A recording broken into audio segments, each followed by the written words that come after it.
Rodrigo sempat mengalami pasang surut karir setelah Carlo Ancelotti mengubah posisinya. Don Carleto menaruh Rodrigo sebagai striker tengah untuk mengatasi buntunya lini penyerangan. Perlahan Rodrigo bisa mengembalikan performanya yang sempat melempem. Dalam beberapa pertandingan, pemain Brazil ini mampu mencetak 6 gol dan 3 assist. Rodrigo bahkan mampu menjadi mesin gol Real Madrid dan berhasil lepas dari ketergantungan Jude Bellingham. Bagaimanakah Rodrigo bisa mengembalikan ketajamannya di lini depan Real Madrid?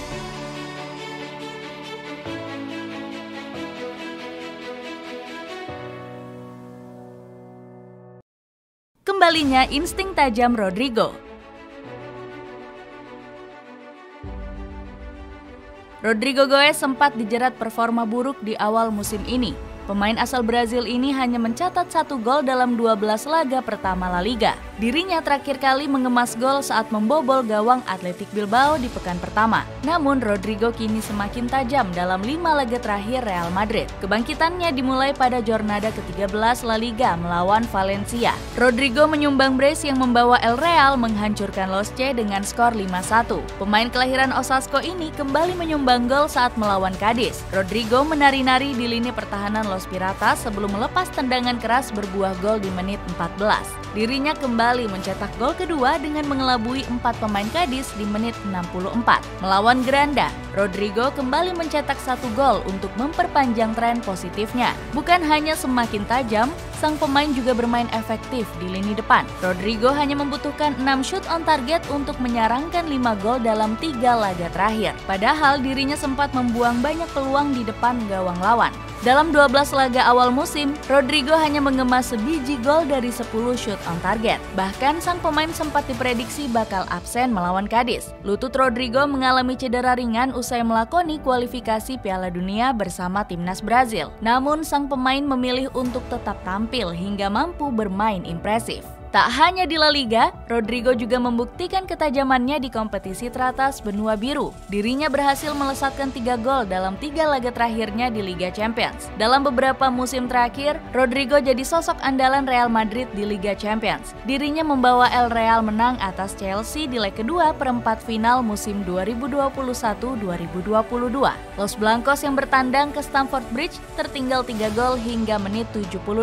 Skuad asuhan Carlo Ancelotti nyaris tersingkir karena tertinggal agregat 3-4 dari The Blues. Lalu, Rodrigo masuk ke lapangan di menit 78 dan mengubah segalanya. Semenit berselang, dirinya menyambar umpan Trivela Luka Modric dengan sepakan first time ke gawang Edouard Mendy. Los Blancos akhirnya sukses memenangi laga dengan gol Karim Benzema di babak tambahan.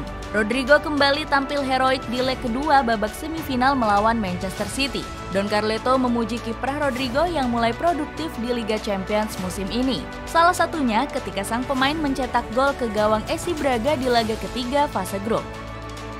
Gol itu penting karena dapat membuka permainan. Di pertandingan sebelumnya dia melakukannya dengan baik dan gol ini akan membantunya di pertandingan-pertandingan berikutnya.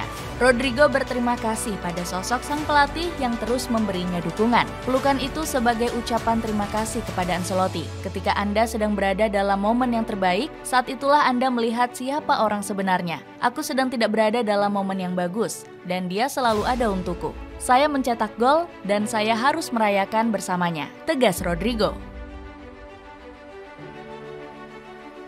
Kehilangan percaya diri.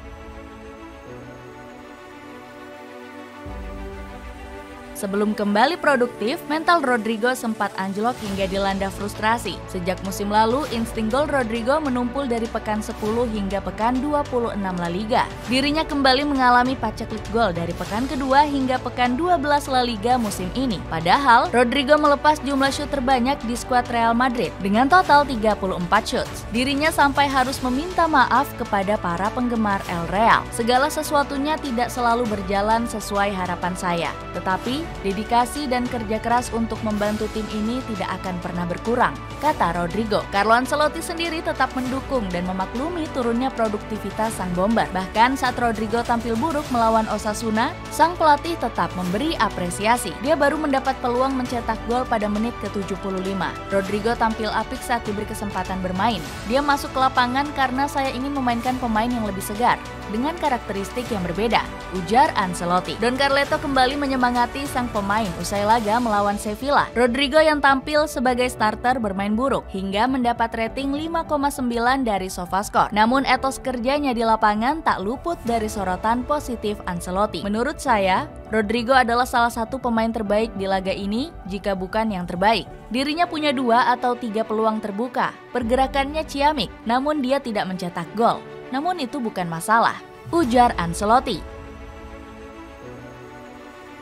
Menurunnya produktivitas Rodrigo membuatnya sempat merasa frustrasi. Hal itu juga diperparah oleh perubahan taktik yang dilakukan oleh Carlo Ancelotti. Di musim ini Don Carleto menggunakan formasi 4-4-2, di mana Rodrigo diplot sebagai striker tengah. Padahal kemampuannya sangat bisa diandalkan apabila diturunkan sebagai winger. Artinya Rodrigo dituntut bisa beradaptasi cepat dengan skema pakem Ancelotti. Pemain asal Brazil itu sempat menyindir keputusan Don Carleto yang bermain sebagai striker tengah. Saya selalu menegaskan bahwa saya punya kemampuan bermain di sayap, hanya saja saya tidak suka bermain dengan pemain nomor 9, kata Rodrigo. Ucapan itu bisa dilihat dari statistik Rodrigo yang menorehkan 12 gol dan 12 assist saat bermain di posisi sayap musim lalu. Carlo Ancelotti pun membeberkan alasan mengapa dirinya merotasi posisi Rodrigo. Saya pikir dia bisa bermain sebagai penyerang tengah, meski dia punya karakteristik berbeda. Rodrigo punya kemampuan menggiring bola di tengah dan akan lebih mudah untuk mencetak gol, ujar Ancelotti dengan lugas. Mulai kembali bisa diandalkan.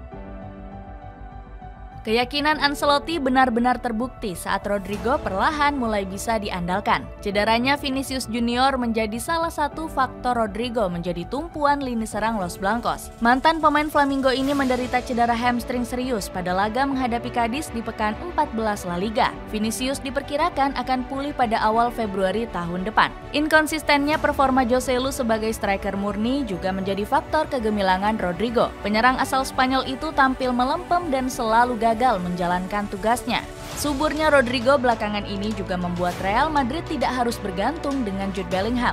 Gelandang Inggris ini menjadi tumpuan Los Blancos untuk mencetak gol. Dirinya berhasil mencetak 15 gol dan mengukuhkan diri sebagai top skor La Liga. Apalagi Real Madrid sempat menjalani puasa gol saat Bellingham absen karena menderita cedera. Terbukti Los Blancos harus puas meraih hasil imbang pada saat menghadapi Sevilla dan Rayo Vallecano. Performa apik Rodrigo juga membuat Real Madrid masih bisa tetap bersaing di papan atas klasemen La Liga. Skuad asuhan Carlo Ancelotti ini bahkan sempat tergelincir ke posisi ketiga klasemen. Namun dengan baliknya ketajaman Rodrigo, Real Madrid mampu menduduki puncak klasemen La Liga sementara. Mereka ditempel ketat oleh klub asal Katalan yakni Girona dengan perolehan poin yang sama.